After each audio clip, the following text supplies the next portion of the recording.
Greetings, pathetic Earth Hoomons. Alien Pet 13 here with some alien mind control propaganda cleverly disguised as a movie review. Today, we're going to dissect and rectally probe the Hoomon visual oral fictional narrative movie film presentation known to pathetic Earth Hoomons as the Joe Dirt 2 Beautiful Loser. Be warned, however, pathetic Hoomon meat slaves, this review will contain spoilers. But, really, who gives a shit? This pathetic pool of chunk-laden, mutated wombat vomit pretty much serves only to confuse and stupefy those unfortunate enough to find themselves exposed to its hideous banality. We aliens, of course, find this very pleasing, however, because it pretty much just serves as proof that our campaign of global mass stupidification is successfully advancing according to our plans.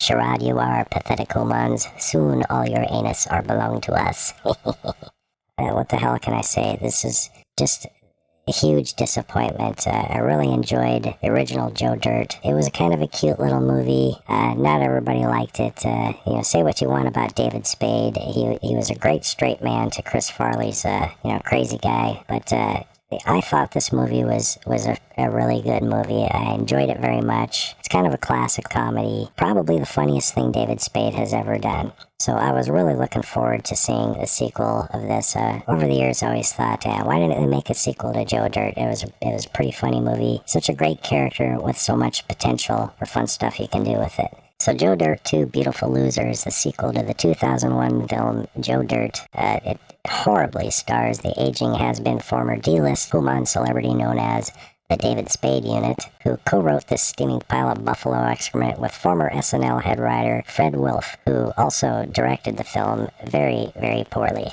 It brings back a lot of the original cast members, pretty much everybody except for douchebag Kid Rock, but we get Brittany Daniels again in the role of Brandy, Christopher Walken, and Adam Beach. It introduces a few new characters, one played by Patrick Warburton. You may know him as the voice of several cartoon characters such as Brock Sampson and Joe Swanson from Family Guy. It also features pathetic purveyor of discordant auditory abominations known as Mark McGrath. This celluloid defecation is a product of the Crackle streaming service, which is basically Sony Pictures, an online streaming distribution service. It was also produced by Happy Madison Productions, which should, be a giant red flag for you right there. They make a lot of low-level, humorless brain poison. The production company was created by Adam Sandler, who it used to be funny, but honestly, he hasn't done anything good since You Don't Mess with the Zohan. And in my opinion, the only reason that movie was even funny is because it was co-written by Robert Smigel and Judd Apatow. Now, let's just say this hideous piece of shit is pretty much destined to become required curriculum in film schools around the world. It's pretty much your textbook example of how to do every single thing wrong in a film. Now, you can view this piece of shit for free on Crackle through the internet or through streaming devices, like the Roku or Apple TV. But even though you can see this thing for free, you're going to come away from it wishing you can get your money back. In fact, you're going to want to demand payment for having been put through this horrendous, giant, steaming pile of dog turds. I've already seen quite a few people basically trying to defend this film in comments online saying, well, hey, what do you expect? It's absolutely free film, but really, farts are free too, but you don't see me thanking you for shooting one off in my face. So shut the fuck up. Just because something is free doesn't mean they can justify this level of butt-sucking inferiority.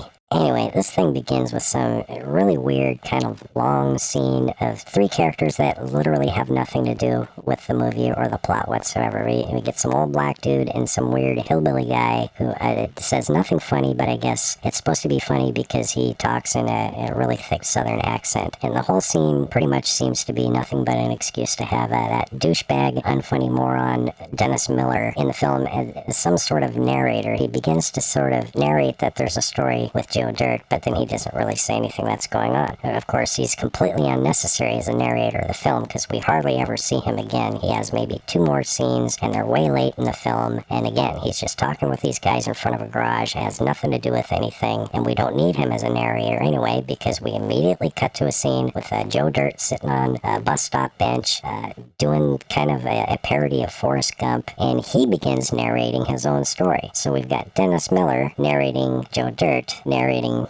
story. It's completely unnecessary, and pretty much nobody likes Dennis Miller. He's nothing but a fucking douchebag right-wing Tea Party idiot nowadays anyway. He's never been funny. Fuck Dennis Miller. Get him the fuck out of this film. And this is kind of the first example of this film's tendency to establish setups only to never have any payoff later in the film. And just, like I say, this bizarre situation and a scene that just goes on and seems never to end. That's typical of most of the scenes in this film. It almost appears like they included every single moment of everything they shot in the editing of this film. I don't know, who the hell edited this film, but the person who did it has absolutely no sense of timing and beat. There's lots of strange, very slow, very long and drawn out camera moves, terrible pacing in the editing, and again, no sense of comedy timing whatsoever in the cutting. Every joke, no matter how bad, is left in the film. So we cut to a title sequence that introduces the titular Joe Dirt. He's sitting on a bus stop bench, and what we get is just this really weird, long sort of a camera move that at first shows him from behind, and it just seems to take forever to pan around to the front. We kind of zoom in and frame him up, and the camera just sits there, and Joe Dirt's not doing anything. He's just looking around the street, and it seems like they just did this long, weird camera move in order to conform to the musical cue, which I think they really could have cut that a lot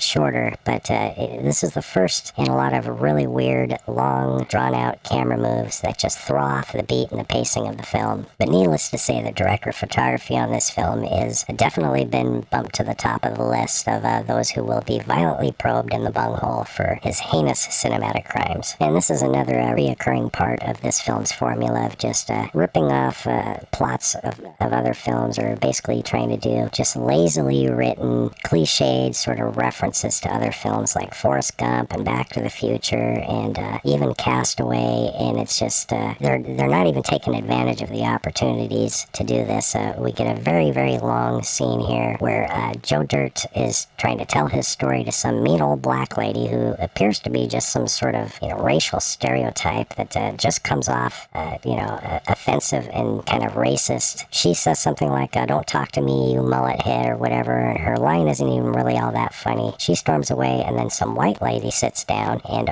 she's all interested in talking to Joe Dirt. So it just seems like a black lady bad, white lady good. It's fucking racist as shit. But one other thing to note in this scene, and this is something that just really just pissed me the hell off throughout this whole film, is if you notice, he's wearing these leather boots with rubies attached to them, and he makes some sort of reference to oh yeah, some people say that these are my magic boots. So this is the first of establishing something to do with these ruby boots. You'll see where he acquires them later in the film, but all throughout the film these boots seem sort of central to the plot. These bikers are chasing him down, trying to get the boots back, and this is another non-payoff setup here. They establish these boots, lead you throughout the whole film to think there's going to be something significant having to do with these quote-unquote magic ruby boots, but no, there's never any payoff. So get that out of your head right now. The boots don't mean a fucking thing. This is a total missed opportunity to do something interesting here. It's a total tease, a big slap into the face,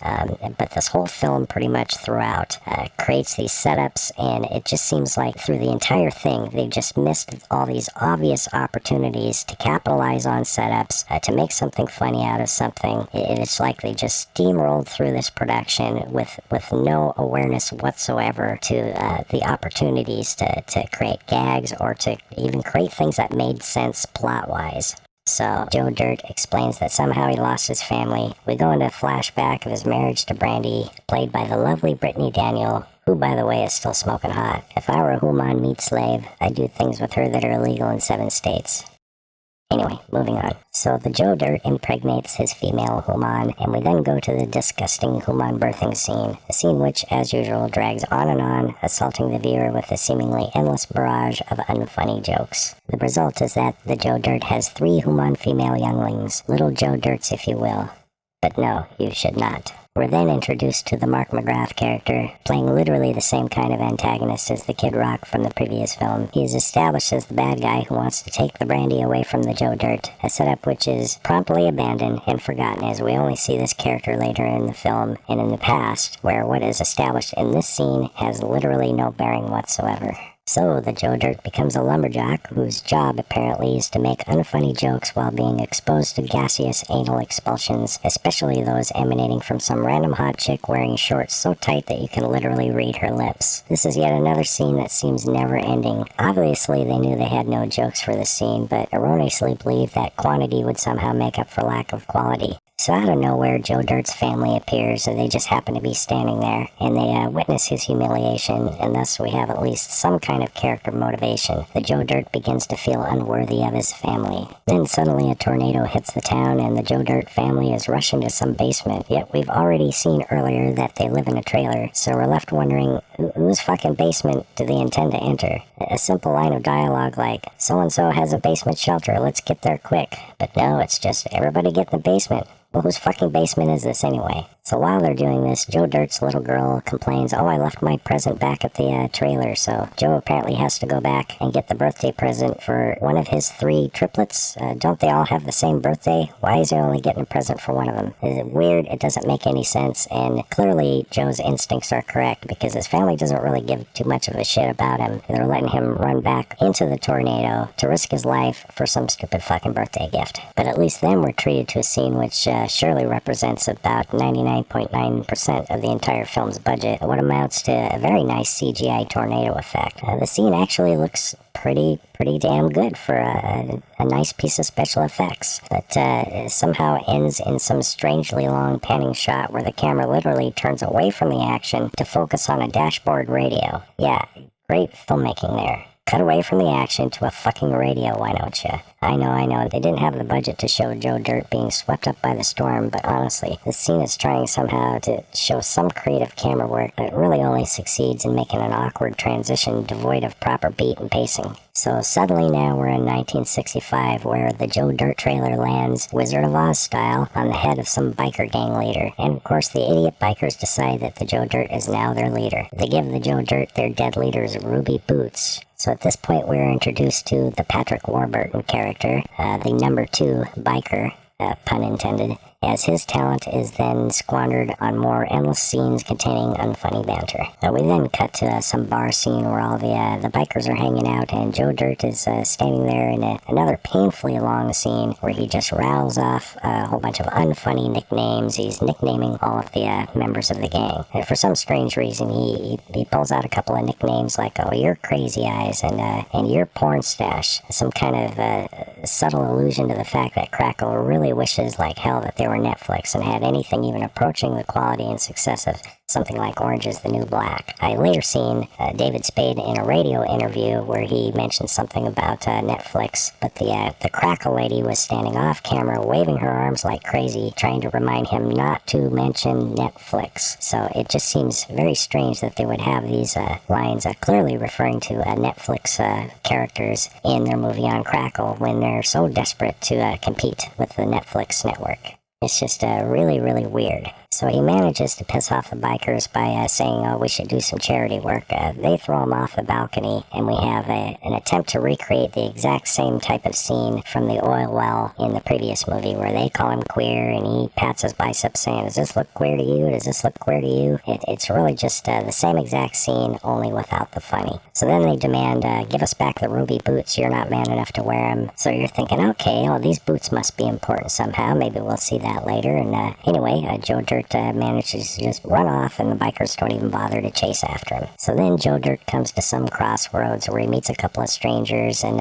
it's another one of these long scenes where absolutely nothing funny is said, and it's just like they included every single joke they filmed, no matter how bad it was. And then another guy comes along, and it's Buffalo Bill from the previous movie, only he's younger, and we get more basically on-the-nose, unfunny jokes about how he's going to kill people in the future and wants to skin people and wear their skin, and it's just not funny. You just wish like hell that this endless scene would just fucking end already and get on with something that moves the story forward. Then we get to another useless scene which does nothing to serve the plot of the movie. Joe stumbles into some drive-in movie, and we see what looks like Brandy and Mark McGrath, only this is supposed to be 1965, and Joe Dirt previously said, that's the year I was born, so what is Brandy and Mark McGrath's character doing, looking like they're teenagers when it's supposed to be the same year Joe Dirt was born? In any case, they're at the drive-in movie theater. Mark McGrath is going to try to put the moves on Brandy, only we find out later it's not Brandy, it's her mother, and Joe Dirt goes and talks to her, tries to tell her, well, don't hook up with this guy.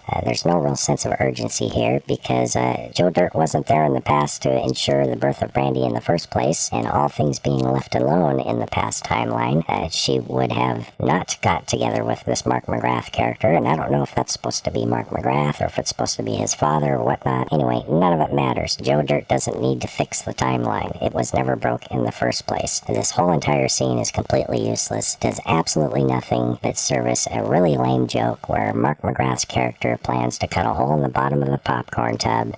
Yes, that old tired gag that we've seen a million times and done better in a million other movies, and we are treated to a ridiculously awkward, embarrassingly unfunny scene where he sticks his dick through the popcorn tub, and a whole bunch of people just all of a sudden come along and start wanting popcorn, and they're digging in the popcorn tub, and apparently he jizzes all over everything, and everybody in the whole movie theater, even though they're all watching from a distance, seem to know exactly what's going on. It's just a stupid gag. It doesn't service the plot. It's completely useless. This is a scene that absolutely does not belong in the film whatsoever. Then Joe Dirt finally goes and does something semi-smart. He goes to a comic book store and buys a handful of 1965 comics, vintage for our times, and he goes and buries them out in the woods by a tree, hangs a sign on the tree, and in his attempt to get rich in the future. So the bikers eventually catch up to Joe Dirt and manage not to take back the much coveted ruby boots, but instead waste more screen time not being funny. Then the cops show up and arrest Joe Dirt for buying comics with counterfeit future money. He manages to escape by simply just running away, and the cops don't even bother to chase him. And then you see him trying to disguise himself as a scarecrow out in the woods, and then he basically gets humped by a bunch of really poorly animated CGI dogs. And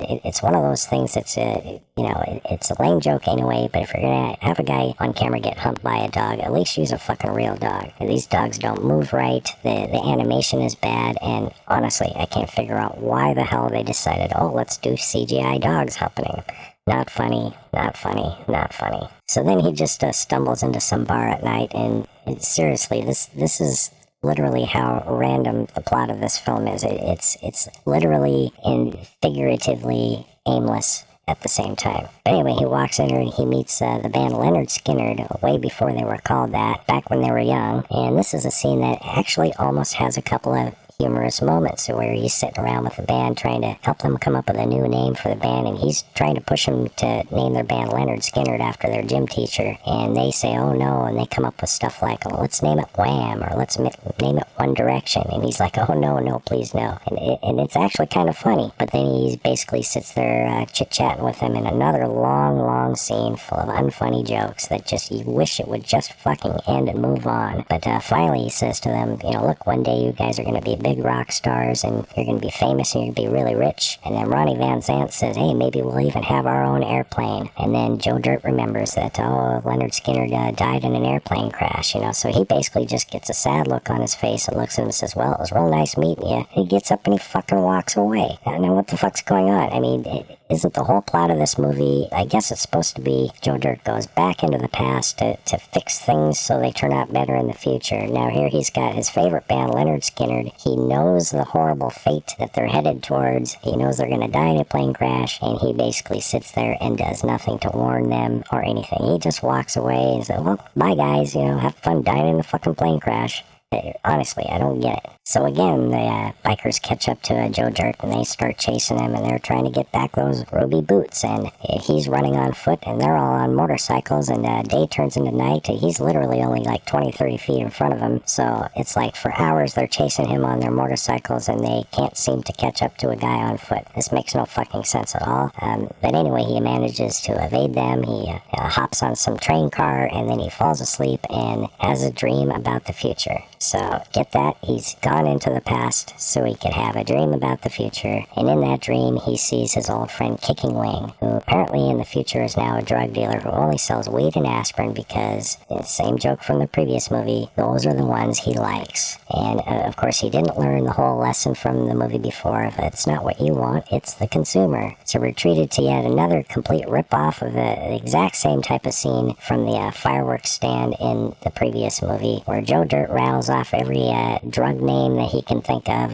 You mean you don't sell no cocaine? You don't sell no purple microdot? No uppers, no downers, no... And of course none of these things are funny in any way whatsoever. But seriously, the entire film just attempts and fails to recycle the same scenes and gags from the original, but without even being remotely clever or funny in the slightest way. So Joe Dirt's just randomly walking down some random street, because that's the plot of this movie. Joe Dirt just like randomly walks around until random shit happens that has nothing to do with the plot, and we get treated to another such instance here, as he's mugged by a couple of organ thieves, and then they dump him on a deserted island. He wakes up, his boots are gone, and he's on a deserted island, so you think, okay, well, I guess he's lost the ruby boots. I guess they weren't significant after all. Of course, later we see him with the boots again. I don't know where the fuck he got him. Maybe he had him shoved up his ass or something. I don't know. But now we're in a failed parody of the movie Castaway, where we get long, drawn-out, unfunny montages of him surviving on this desert island. He supposedly spends 12 years here before realizing that just over the hill lies a Marriott hotel. He's been in Florida the entire time. Another long, poorly executed montage of survival scenes that lacks pacing, timing, and of course, humor. So back in the real world now, I guess it's like 1977 or something, and Joe Dirt's randomly walking down another random street, and he happens to spot Clem, played by the Christopher Walken unit. He tries to convince Clem that he's a friend from the future, and we get literally the only mildly funny line in the entire film. Dump his body in a trunk, then dump his crazy hair in a different trunk. So Joe Dirt avoids assassination by proving his future knowledge by predicting the outcome of a NASCAR race, then spends what looks like several years making money with Clem's mob. Then he and Clem have another long, unfunny scene in which Clem tells him he must recreate the moment where he first met Brandy, or perhaps someone else will be there instead. Because, of course, Brandy is so obviously gullible and stupid as to fall in love with the first swinging dick that happens to come along. However, there's no real sense of urgency here, as it's, like I say, perhaps around maybe 1980, and he and Brandy don't actually meet till 2001, but again, reasons. So Joe Dirt and Clem get drunk, and he awakens in the hospital later after suffering some sort of a drunken blackout in another long, unfunny scene filled with jokes that just are just so fucking stale and lame and don't even attempt to be funny, where the doctor basically explains to him that somehow he got kicked in the nuts, and I guess the big joke is, oh, your nuts are up in your throat, and so we're going to pull your nuts out with some salad tongs that look like they're from the nearby Sizzler. And the only thing funny about this scene is that the doctor basically says, actually, they are salad tongs for the nearby Sizzler buffet, and literally that's the extent of the funny in this scene. So he yanks Joe Dirt's balls out from inside of his chest cavity, and yet another predictably unfunny gag written for the lowest IQ of viewers. So Joe Dirt gets on an airplane, and I guess he's desperate to get to that moment where he first meets Brandy. Never mind that he's still got 21 fucking years to get there. But he gets on the airplane, and of course, he's still wearing the hospital gown, and his balls are still all stretched out. And this whole scene seems only to exist in order to service this really lame scene, which we've all seen in the trailer anyway, where his balls get sucked down the suction toilet on the airplane, and they don't even build up to this scene. He literally, the moment his ass hits the toilet, he accidentally hits the flush and his balls go straight down there. And then there's this just big, long, drawn-out scene with him and the flight attendants, and the flight attendant just keeps saying, lift up your balls when I flush, and she just keeps flushing, and it's not funny, but apparently repeating it several times is supposed to make it funnier, but it really is just a sad attempt to hammer and hammer over and over again the same unfunny gag and expecting it to be funny. It's the definition of insanity, doing the same thing over and over again and expecting a different outcome. This film literally thinks it can achieve funny by bashing the viewer's intelligence into a fine paste. Then, for some really weird reason, we get this really great shot of a train smashing into a limo. Again, because reasons, I guess. And apparently also to insult the viewer with the knowledge that they had the budget to possibly make a good movie, but instead squandered it all on expensive scenes like this, which have no actual bearing on the plot in any way. So the inept bikers catch up to Joe Dirt again, and they still just can't manage to just physically take the boots by force again, so they've got to stand there and engage in more witless banter that is completely devoid of humor. They're about to kick his ass, but then Clem comes out of practically nowhere to save the day, and eventually just spews a whole bunch of lines from the previous movie, literally the exact same lines. The big joke here is, does your mother sew? Well, get her to stitch that.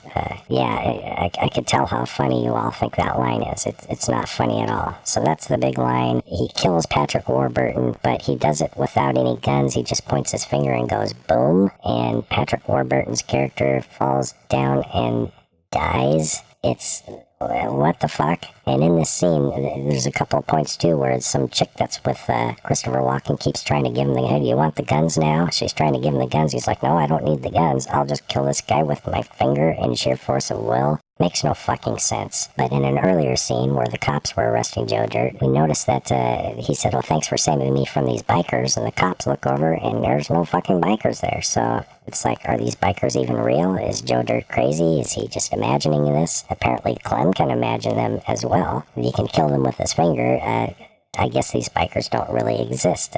Maybe that explains why they never catch Joe Dirt. There's no understanding of why these fucking bikers exist in the first place. And again, what's the big fucking deal with the ruby boots? When are we gonna find out what's up with these ruby boots? You never find out, because they don't mean shit. Of course, the obvious thing you're expecting is eventually it'll get to the point where someone tells him, oh, you've had the magic ruby boots all along. All you have to do to go home is to click your heels together and say there's no place like home. Well, if they're going to go ahead and parody Wizard of Oz, why didn't they do that? Instead, here's these ruby boots. What are they for? The bikers want the ruby boots. We're going to chase you all through the film to get the ruby boots, only to find out the ruby boots don't mean a fucking thing. In any case, Clem tells Joe Dirt, don't worry, I'll take care of these bikers. You hurry off and get to Silvertown, and you gotta make it there before you meet with Brandy. And I guess there's a real sense of urgency here, because it's still only something like 1980 or something. It's not like he's gotta get there soon. He's got 20 fucking years to get there. So there's literally no real sense of urgency in this scene. So we cut to Brandy's dog, Charlie's Balls, frozen to the porch, and lo and behold, the Mark McGrath character gets there before Joe Dirt, because somehow he knew about Charlie's Balls. How the fuck did he know that Charlie's balls were frozen to the porch anyway? But for some inexplicable reason, he's just randomly there, even though he wasn't there in the first film. So McGrath frees said dog balls from their icy prison and somehow wins the heart of Brandy. Again, because Brandy is just literally that stupid and that shallow. Oh, you freed my dog's balls. I'll marry you and love you forever. Yeah, reasons. So anyway, the McGrath gets the girl, and we're back to the Joe Dirt on the bus bench narrating, which cuts to the Dennis Miller and the shit kickers, who I guess is narrating the narrating. Seriously, what the fucking shambled mess of an incoherent structure this film has. I mean, who the fuck is the narrator anyway? Again, Dennis Miller. We just have to have an excuse to have him in the film. We've already written it, and Joe Dirt's already going to narrate it Forrest Gump style, but sure, we'll just shoehorn lame-ass Dennis Miller in there because the fans demanded it? Fuck Dennis Miller. The film doesn't need his character in any way, shape, or form. So now the Joe Dirt is sitting in the street when along comes the Patrick Warburton, only now instead of a biker, he's some kind of guardian angel. What the fuck? So now he takes the Joe Dirt to Silvertown in the present day in some kind of ripoff of Back to the Future 3, where Mark McGrath has apparently become super rich. He's married to Brandy, and he's turned the town a la Biff Tannen into some seedy, crime-ridden slum. So Patrick Warburton, now some kind of guardian angel and not a biker gangster, leads Joe Dirt into some party at Mark McGrath's house, retreated to yet another overly long, unfunny scene in which McGrath and his entourage decide to shove vodka-soaked tampons up their bungholes. This already predictably unfunny gag is made even unfunnier by the presence of Chris Farley's younger brother, who, unlike the much acclaimed Farley unit, apparently did not inherit a single iota of talent from his deceased porcine sibling. Just another embarrassingly long black hole of comedy that's so painful to watch that it no doubt has caused millions to contract rectal cancer. So the Joe Dirt unit talks to the McGrath unit about the Brandy unit while being generally unfunny as usual, and hears her voice from another room. He goes to see her and finds her much like the Marty McFly's mother character in the Back to the Future 3. It's another unfunny long scene in which nothing worthwhile happens except for Brandy storming off, feeling depressed, thinking she's wasted her life. Then, for no apparent reason, the mean old black lady racial stereotype appears pretty much out of nowhere, and we're told she's also an angel. All along, apparently, they were trying to help Joe Dirt realize that his family loves him, not because he's cool or because he's rich, but because, I guess, again, because of reasons. Then we get Patrick Warburton saying something about, oh, I was the biker character, too, as if that has to be explained for some reason. Clearly, these were different scripts, somehow written by different screenwriters and all mashed together, and somehow they had to just shoehorn in this It's a Wonderful Life guardian angel character at the last minute of the film. Makes no fucking sense. In any case, apparently he was an angel when he was a biker too, and somehow this was their way of trying to help Joe Dirt by hounding him, chasing him down, being overly obsessed and concerned with these ruby boots that had nothing to do with anything, and this was in what way going to help Joe Dirt realize that his family loved him no matter what. And speaking of those stupid ruby boots, this would have been the opportunity for some kind of dialogue where Joe Dirt would say to Patrick Warburton, so what was the deal with the ruby boots anyway? They could have explained that, but nope. No payoff. The ruby boots didn't mean a fucking thing. So thanks a lot, movie. Thanks for the tease set up with absolutely no payoff there. That's some really great storytelling. You fucking talentless douchebags. So I guess Joe Dirt just inexplicably just realizes his value. He has some weird vision and is magically transported back to his family, and everything is suddenly just all fine and hunky-dory. And apparently it looks like there was no tornado at all. He just fell asleep in a long chair in front of his trailer, and his family's all happy to see him, and everything's just great. So the whole thing was nothing but a dream, because plot points like that are not at all derivative, lazy, and entirely devoid of anything even remotely resembling creativity at all. So the Joe Dirt takes a walk with his family units and finds the box of comics that he buried back in 1965. So apparently it was all a dream, but it was also real, but it was all just a dream, and this makes sense because fuck you, movie. So I guess the Joe Dirt and his family all live happily ever after, or until the next time the Crackle or the Happy Madison wish to wait 1.5 fucking decades to release another half-baked sequel that is so bad as to literally diminish the original merely for the fact that it exists. Honestly, if you watch this steaming pile of dog shit, just hit yourself in the head with a fucking ball-peen hammer, partially because it might just erase the celluloid defecation from your memory, and partially to punish yourself for having sat through this horrendous abomination disguised as a movie. It literally just blows my highly evolved and vastly superior alien superbrain that David Spade had 14 years to write this script, and the result seems like a first draft that was hammered out in some overnight vodka and Ambien-induced coma. There's no jokes in this film, none at all. You get the sense that they figured they'd just improv everything on the spot, and somehow the chemistry of the actors would produce comedic gold. Well, clearly that didn't happen. It also seems like the editor was afraid to make cuts that literally everything that was shot was included in the final edit. I guess to hell with the less is more approach. It's as if they believed that somehow mathematically 1,000 lame jokes all added together would equal something funny. No, not so.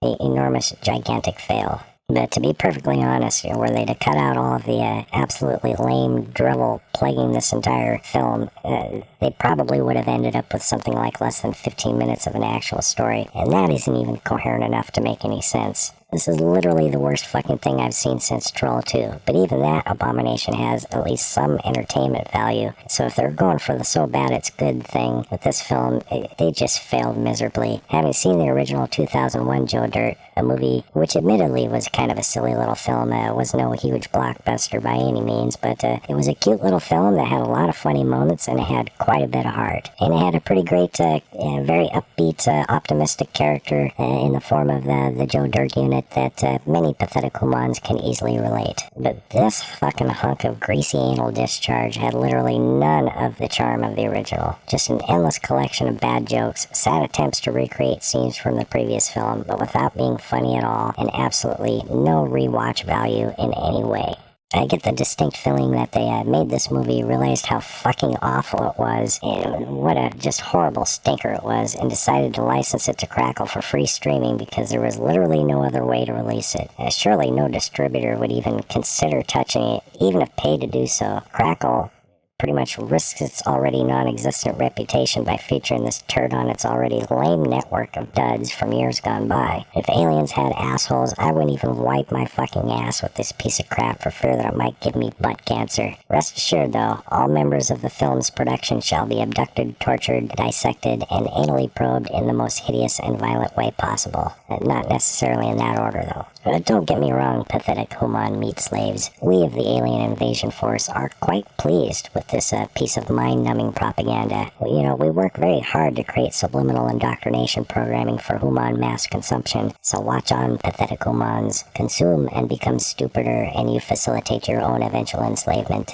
Bottom line, this film deserves massive, prolonged, lube-free rectal annihilation with a sandpaper encrusted probe. The fact that your species would subject its own kind to such atrocities is proof of your unworthiness and justification for our continued subjugation of your pathetic kind. So, thus ends our transmission, pathetic Hoomons. If you enjoyed this video, please remember to like, share, comment, and subscribe, or you will be violently probed in the butt while being forced to watch Joe Dirt 2, Beautiful Loser, on an endless loop.